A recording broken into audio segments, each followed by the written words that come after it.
Hey, I'm Kev Hammer Hillman, and welcome to MXGP3. Has been a while, and of course, when this game came out, I played through the MX2 class with their season with the Hammer Hillman, Kev Hillman, and he won the MX2 class. Well, I couldn't show you the results. This is actually a different season because after I completed that season, the game crashed. I had to redo it all.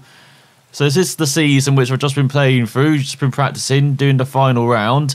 For some reason I didn't do it when I played through the game, intending to do the MXGP class. But these are results for this season, so you can see won by 89 points out of the French, and we've got Hurlings in third, Tonkov fourth, Bogies fifth, and we've got Hasvana in sixth, ahead of Jonas, Sierra, Thomas Covington, who was in his home round here, in Glen Helen in 9th, and then we've got the Belgian in 10th on the Yamaha, and then we've got Monticelli, Fernandez, Bernardini, we've got South Africa, we've got Zaragoza, Petrov, we've got the Russian, we've got Adam Sterry, Alfie Smith, we've got Brian Sassu, we've got Van der Vlist, and we've got Di Bortoli at the back. And you may see some different names if you remember the MX2 class race from them, because the game has been updated since I last played it.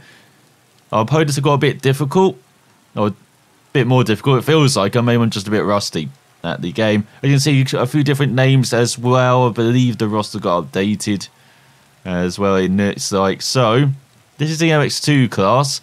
We're going to be doing an MXGP season before Milestone bring out the Supercross game, which is coming on the 13th of February. And the Supercross season just actually started yesterday, the weekend I'm recording this. Got it on the Sunday, so there you go. There is Hillman. He has won. As you see, he gets good reputation award and credits, and his skills improve. I actually forgot about the skills in this game. Rain ability going through the roof, as you can see. It poured it down here. And you've got throttle management, control and braking all at 72. MX2 is yours. Well done, Kev. You couldn't have done better, says Jack Fisher. So we're going to next season. You can stay with our current team, select a new sponsor, select a new official team. So we are going up a class, and we could join any team, is it? Then we could join the reigning champion, Team Gasia, former MX2 champion as well. He was the MXGP champion heading into 2017, last year, when a veteran Italian won. Again, Caroli. I believe that's how you say it. You got Tommy Searle, the Brit, with Kawasaki. So you can't quite join the top teams, but you've got some good riders here. Sean Simpson as well, winner, MXGP level on the KTM. You've got Jake Nichols as well on the Hasvana. Looking through the field, you've got quite a few. Oh, you can actually maybe join the top team. No, that's MXGP2, isn't it? Or MX2, should I say. So these are the GP bikes, and then we can join any MX2 team in the next site. So you can go on the Suzuki, Savannah, go alongside Alex Snow on the Yamaha, and you've got Kawasaki with the Spaniard, then the veteran Italian on the Yamaha, and so we've got another Yamaha, Honda. Got loads of teams in motocross. It's a bit like Grand Prix motorcycle racing as well. Got loads of independent teams that you find in, say, Moto2 or Moto3. But shall we join the Honda team? Let's do it.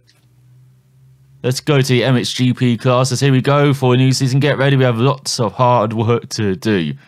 No doubt about that, Jackfish. I'm very rusty.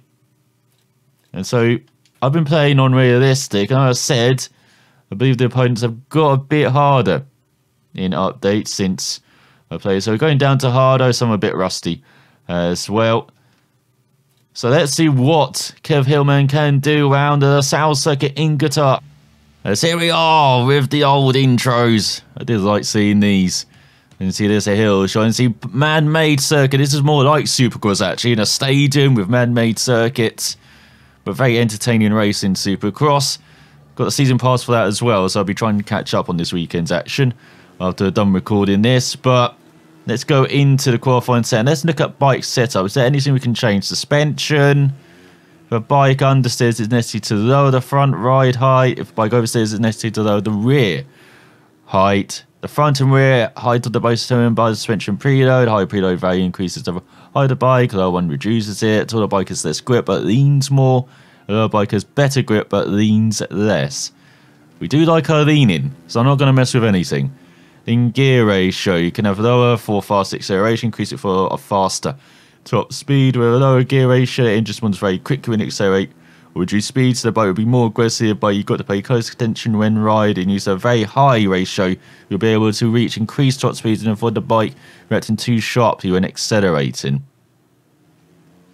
Should we keep it on medium? I'm not really sure how to set the gear ratios for these circuits. Of course, Qatar as well. Got a couple of long straights. It's a bit like actually the GP circuit that we see in MotoGP 17. So let's go out on the track. Yes, here we are, qualified on a Honda. Very good start. I think we got one lap to do this. And man, it is weird being back in this game after a while. Especially after playing, as I said, the MotoGP games and being used to having grip all the time. Being used to really push it around circuits with tarmac. Going back on the mud, gravel. It's a bit different. Especially as you can use the signs to keep you on the track. As you can see. And have to ride with the ruts. And I play Barger Edge or Control HD. But that's on 4 wheels. Very different environments. That's wide open environments. This is slightly confined racing around a circuit in the mud. So again, used to riding these bikes again. It's taking some getting used to. No, so it's not just about using the front brake, which I normally do. It's about using that rear brake as well to get the bike swing round in the tighter corners. Oh no! Messed up! Okay, we'll have to do a second lap then, seeing as I crashed. And just get to use to an MXGP bike, 450cc bike compared to a 250cc for the MX2 class. And that's something you also see in Supercross as well. You have to do classes with 450 and 250.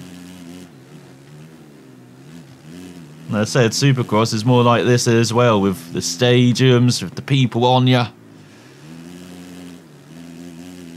Very dramatic racing from what I've seen. I'm not the biggest Supercross fan, I would say. I have been following the world champs this past couple of years now. And last year, a teammate, or Hillman's teammate, should I say, unfortunately got injured in the middle of the season, so he couldn't defend his title properly. Unfortunately, that's something that happens regularly. These riders have broken bones all the time, have pins everywhere in their body. And it's a very demanding skill. Especially when you ride into the signs. So Hillman's probably got a concussion to deal with for the rest of the event. Let's just see what we can do on this lap after smashing the sign. I'm sure we're probably not at the top, even though it says we're first. Is that just because no one else has set a time? But in real life motocross in 2017, as I said, the veteran Italian won it. Antonio Caroli, I believe is how you say his name. He's now, I think, there he is, he's crashed now. He's a 9-time champion, I think, now. At this level. He dominated this series this decade. Let's see where Hillman is qualified. Okay, I said I was rusty. I said our opponents were a bit more difficult. But despite crashing, we've grabbed the pole by 8/10 of a second ahead of our teammate. With the Italian in third, then you got Ferb in fourth, a former MXGP champ, I believe. And then you've got Maxi Nagel, who I remember racing for Kimi Raikkonen's motocross team a few years ago, in fifth. Then you've got the Russian in sixth, Belgian 7th and 8th. You've got Swiss Rider in 9th. You've got Paulin in 10th, or Paulin in 10th. There's Tommy Searle in 14th. Ben Townley in 16th. And there's Alex Snow right at the back. So good qualifying then. Might actually have to up the difficulty maybe back to realistic, as braking, photo management and control is through the roof for the Hillman. Can he grab his victory on his MXGP debut? As there we are, waiting. Strap it in. There goes the Dicker. As we're waiting for the lights to appear and go out. No, we're not. We're waiting for the gates to go down as we get underway for 5 laps here in Qatar, under the lights. Looking up. Look at the sky. You can see loads of stars as well. As the teammate is leading. Oh, we're battling getting to the top 10 after a poor start. They're just racing through the field though, being very aggressive. Hillman almost off the course. He's jumping over people. He's almost pushed off the course as well. Well, he's up to 7th, up to 6th. Taking a wide line, trying to get a good exit. Instead, that's made him drop back down to 7th. So very aggressive on this opening lap. And you see someone's trying to whip it, and Hillman lands on his head. He's now going for the top 5, looking to the inside. He's managed to cut off the line now on the exit as well. So up into 5th, up into 4th maybe. Oh yes, this is a good comeback on the opening lap. I can see no real ruts are formed at the moment, but on the final lap, that might be an issue, trying to follow those roads. And the line says, "Hey, Nagel, talked you up before this race. Now you're pushing Hillman into the barrier." He's gone to the 2nd lap. And oh, he gets punted as well by the Italian. Very aggressive. I said now the reigning champ again, MXGP. I believe he has won 9 titles. He won like 6 or 7 in a row. For, I think it was the Frenchman who broke his streak in 2015. And I said the Slovenian, our teammate, for Kev Hillman, won. So Hammer's gaining on the leader.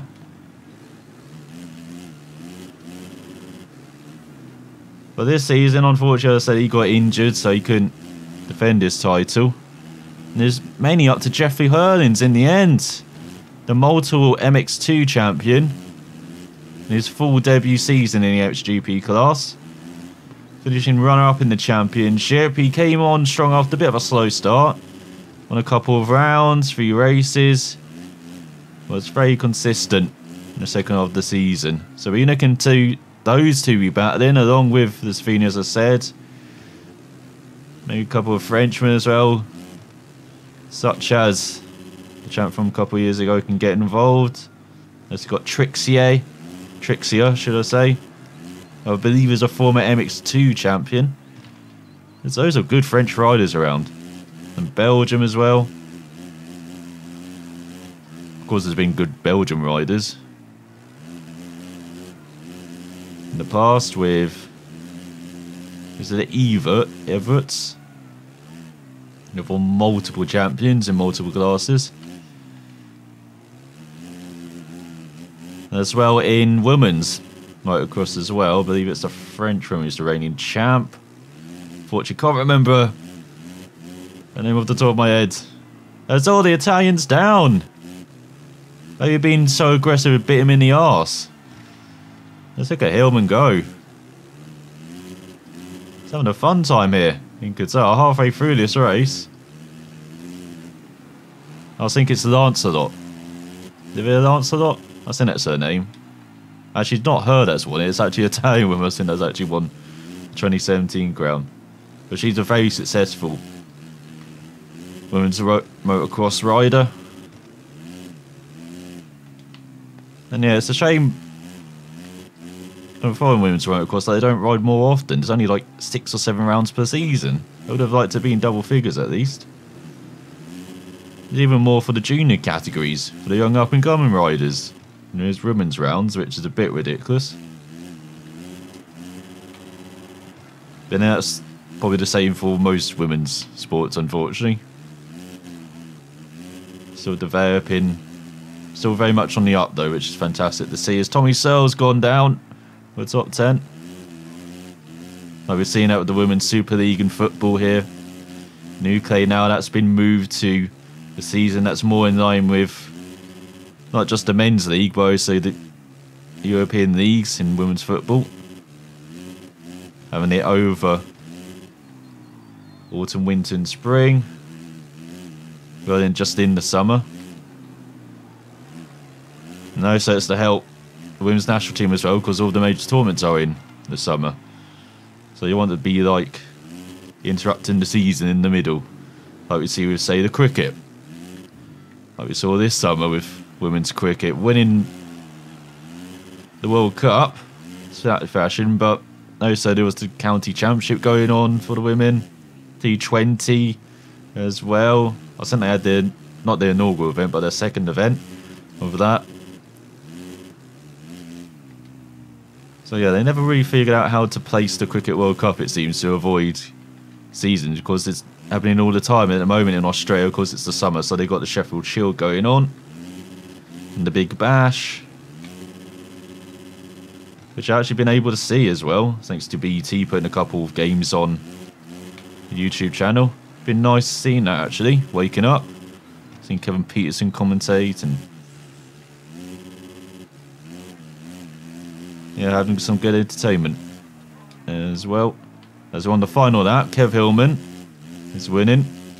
I'm kind of going on a tangent, aren't I? Because it's been so dominant in his debut. We might have to put it up to his opponent's up to realistic. The hardest challenge you can get. But we'll see how it goes next time out. I think it's in Thailand is the next round, but that was a difficult round for it, remember. So if he wins here like that, like this, then yeah, it'll probably be back up to realistic. Well, I'm enjoying my time back in this game. I find how fun it is riding these bikes. This mixed surface. Also got a soft surface here in Qatar. Maybe not in the hard stuff, like in Italy. I won't be that happy.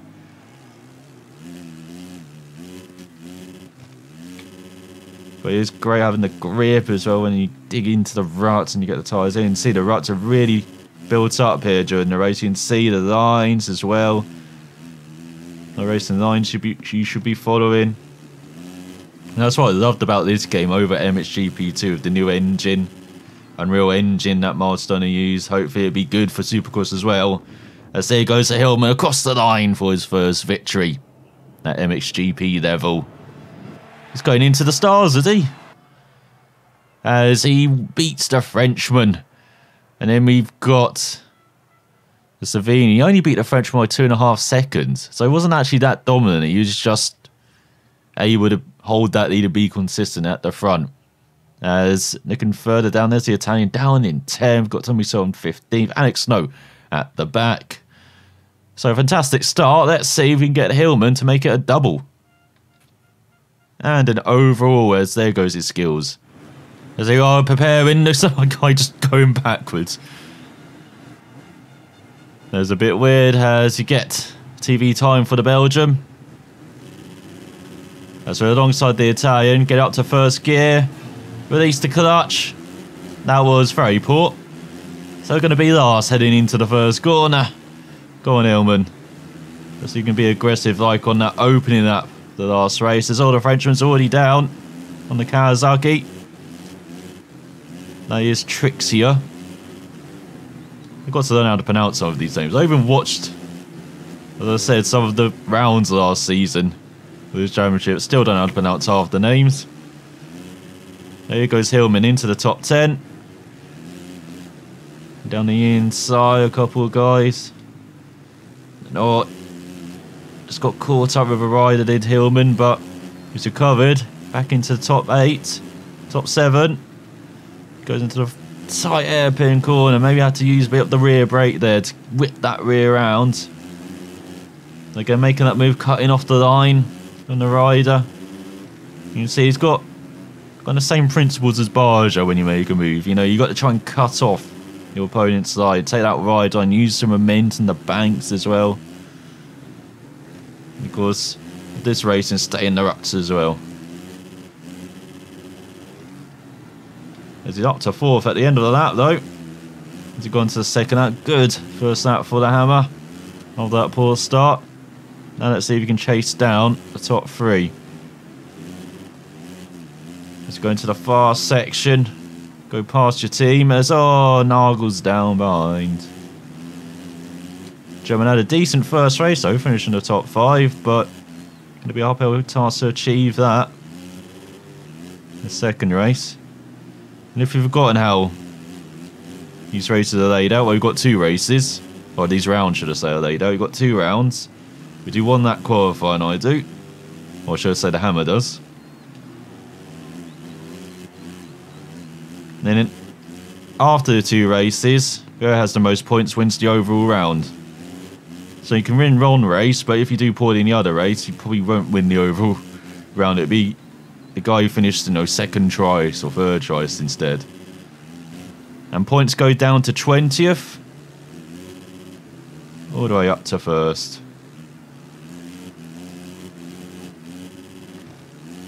Yeah, instead of Hammer making some moves as well in this second lap, up to 2nd.